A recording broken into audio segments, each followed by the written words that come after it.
नमस्कार भाई दोस्तों। ये जो चिंटू मिंटू और चिलगोजी होते हैं ना, इनको कहीं पर भी काम पर लगा दो, ये अपनी हकीकत दिखा देते हैं कि हम किस टाइप के हैं। इनकी सच्चाई सामने आ जाती है।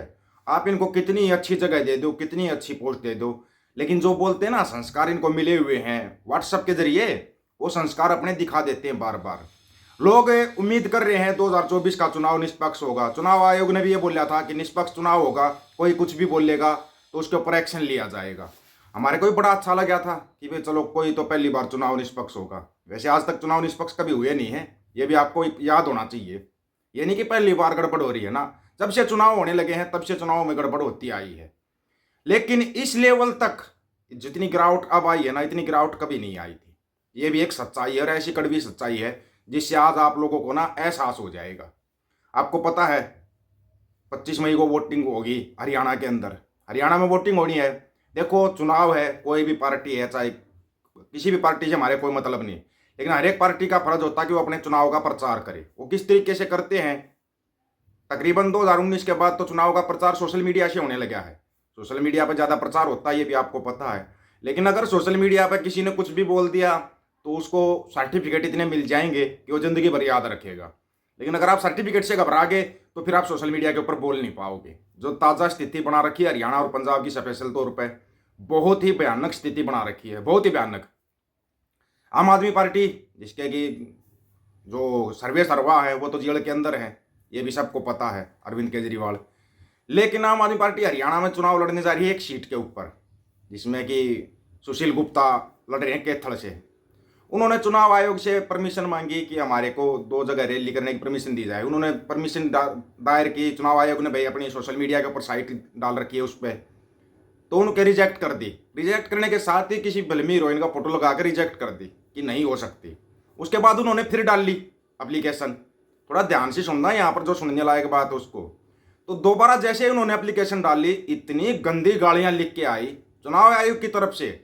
माँ की गालियाँ, इतनी गंदी गंदी गालियाँ जो ये चिंटू मिंटू देते रहते हैं, तकरीबन आपने देखा होगा। कुछ भी बोल कर देख लो आप, तो इतनी गंदी गालियाँ देते ही अपने माँ बाप के संस्कार दिखाते और कुछ नहीं दिखाते इससे ज़्यादा। तो गंदी गंदी गालियां लिख के आई और उसको भी कैंसिल कर दिया। जब इसकी शिकायत की गई चुनाव आयोग से, तो चुनाव आयोग बोला कि हमारी साइट हैक कर रखी है। ध्यान से सुनना, यहाँ पे जो मसला है कि हमारी तो साइट ही हैक कर रखी है। चुनाव आयोग की वो साइट हैक है जो कि जिसके ऊपर चुनाव का रिजल्ट आएगा। अब आप सोच के बताओ कैसे निष्पक्ष चुनाव हो जाएगा। जिस साइट के ऊपर रिजल्ट आना है, जो 4 जून को जनता इंतजार करेगी रिजल्ट आएगा, वो साइट पहले ही हैक है, तो रिजल्ट कैसा आएगा आप सोच सकते हो। इसलिए बोल रहा था 400 नहीं 1000 पार भी हो सकता है, 1000 पार भी आसानी से हो सकता है। अब चुनाव आयोग की साइट ये हैक है, तो क्या आप सोच सकते हो कि जो ईवीएम है या और कुछ है वो हैक नहीं होती होगी? बिल्कुल हैक होती है, हर एक चीज़ हैक होती है। अगर आपको ना याद हो तो दोबारा याद दिलाते हैं। खुद प्रधानमंत्री साहब का ट्विटर अकाउंट हैक कर लिया गया था, ट्विटर अकाउंट, वो भी देश के प्रधानमंत्री का। तो आप क्या सोच रहे हो, आप इस सोशल मीडिया के ऊपर सुरक्षित हो? सोशल मीडिया पर कोई किसी का अकाउंट कुछ भी सुरक्षित नहीं है। कि फिर साइबर क्राइम वाले क्या कर रहे थे भाई? अगर चुनाव आयोग की साइट हैक होगी तो उसके बाद एक्शन की जब बारी आती है तो गाज किसके ऊपर गिरती है? जो नीचे छोटे मोटे काम करने वाले होते हैं उनके ऊपर गाज गिरती है। बड़ी मछली कभी नहीं फंसती, हमेशा छोटी मछलियां फंसती हैं। 5 कर्मचारियों को निलंबित कर दिया। क्या उन 5 कर्मचारी, जिन 5 कर्मचारियों को निलंबित किया गया है, उनका कोई कसूर है? कोई पूछेगा कसूर किसका है? जो मैन बैठा है उसका कसूर होना चाहिए ना। और साइट हैक हुई कैसे? इलेक्शन कमीशन की साइट हैक होगी और उसके ऊपर इतनी गंदी गंदी गालियां लिखी जा रही हैं क्योंकि इन्होंने काम पे ही चिंटू मिंटुओं को लगाया हुआ है।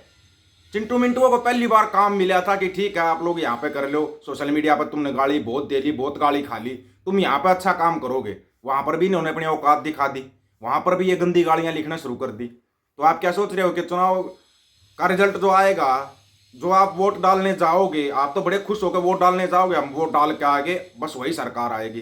तो सरकार कौन सी आएगी? जहां से रिजल्ट आना वहां से तो गालियां आ रही हैं, तो सरकार भी गालियां वाली ही आएगी, गालियों वाली सरकार आएगी।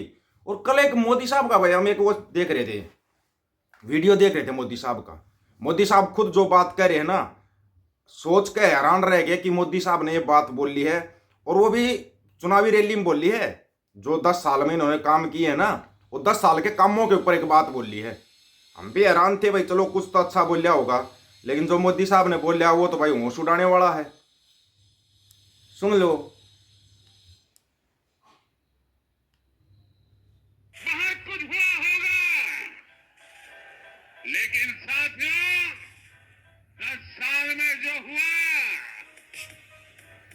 तो सिर्फ ट्रेलर है, ट्रेलर।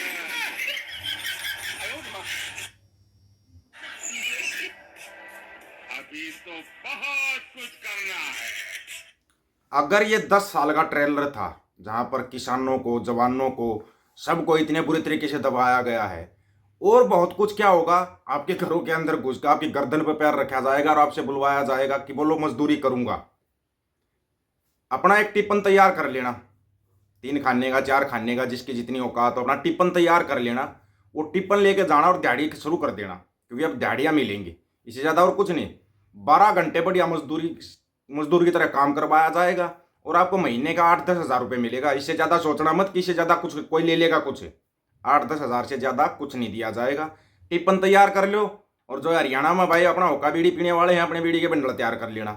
तुम आप वहाँ बैठ कर आराम से, तुम्हारे को टाइम मिल गया तो 12 घंटे के दौरान अगर तुम्हारे को कुछ खाने पीने का टाइम मिल गया तो खा पी लेना, नहीं तो मजदूरी के लिए तैयार हो जाना। क्योंकि खुद प्रधानमंत्री साहब बोल रहे हैं ये तो ट्रेलर था, फिल्म अभी बाकी है। ट्रेलर इतना भयानक है तो फिल्म सोच लेना कैसी होगी। फिल्म का अंदाजा लगा लेना फिल्म कैसी चलेगी। फिल्म ऐसी भयानक चलेगी कि याद रखोगे। खुद प्रधानमंत्री साहब बोल रहे हैं अभी रैलियों में, ये 10 साल में तो ट्रेलर दिखाया है, रेलवे बेच दिया, एयरपोर्ट बेच दिए, बैंक बेच दिए, सब कुछ बेच दिया। अब बिकने के लिए क्या बचा है? आप लोगों के मकान, आपका ये शरीर, और जो बताया था ना उसके लिए थोड़ा तैयार हो जाओ मोटे मोटे। अपने ना कहीं से केले की प्योद लानी शुरू कर दो, केले के पेड़ लगा लो। केले के पेड़ लगाना ताकि वो पत्ते लपेट सको। कपड़े पहनने की औकात नहीं बचेगी किसी की। कोई सोच रहा औकात बच जाएगी, नहीं बचेगी। कपड़े तुम पहन नहीं पाओगे। अपने आराम से एक बांस का डंडा ले आना, उसके ऊपर अपना एक भाला टाइप बना लेना, नोकिला, वो झिंगाला हुर करने के जो तुम्हारे काम आएगा। केले के पत्ते लपेटना और आराम से झिंगाला हुर के लिए तैयार हो जाओ। क्योंकि ट्रेलर था, पिक्चर तो अब आएगी, 2024 के बाद आएगी पिक्चर। और आपको यही बात हम बोलते आ रहे थे कि यह तो कुछ भी नहीं है। अगर 2024 का चुनाव बीत गया ना, उसके बाद देखना तुम रोओगे, बुरे तरीके से रोओगे। कोई तुम्हारे आंसू पोंछने वाला नहीं मिलेगा। क्यों नहीं मिलेगा पता है? क्योंकि जो आंसू पोंछने वाला होगा वो तुम्हारे से पहले रोता मिलेगा, वो तुम्हारे से पहले रोता मिलेगा। इससे ज़्यादा और सिंपल भाषा में अगर कोई समझा सकता हो तो वो आप लोग बता दो कैसे समझा सकते हैं। खुद भाई देश के प्रधानमंत्री साहब बोल रहे थे 10 साल का ट्रेलर दिखाया है। 10 साल का ट्रेलर है तो अगली फिल्म तो भाई फिर बहुत खतरनाक होगी। पहलवान बेटियों को कैसे जंतर मंतर के ऊपर घसीट घसीट के वो किया गया था, ये देख लेना। कैसी महिलाओं की इज्जत होगी, कैसी खिलाड़ियों की इज्जत होगी, कैसी आम जनता की इज्जत होगी, वो तो देख ही रहे हैं, वो तो सबके सामने है। लेकिन इस बारे में आप लोगों की क्या राय है? प्रधानमंत्री साहब बोले 10 साल में ट्रेलर दिखाया है, अगले 5 साल में पूरी फिल्म चला देंगे। अगर 10 साल का ट्रेलर इतना बढ़िया है तो 5 साल की फिल्म बहुत खतरनाक होगी। 29 शायद ही कोई देख पाएगा, शायद ही। अपना तो कहना ये है। इस बारे में आप लोगों की क्या राय है? अपनी राय रखना कमेंट के जरिए कि ट्रेलर ऐसा है तो पिक्चर कैसी होगी। उस पिक्चर के बारे में अपनी राय जरूर रखना दोस्तों।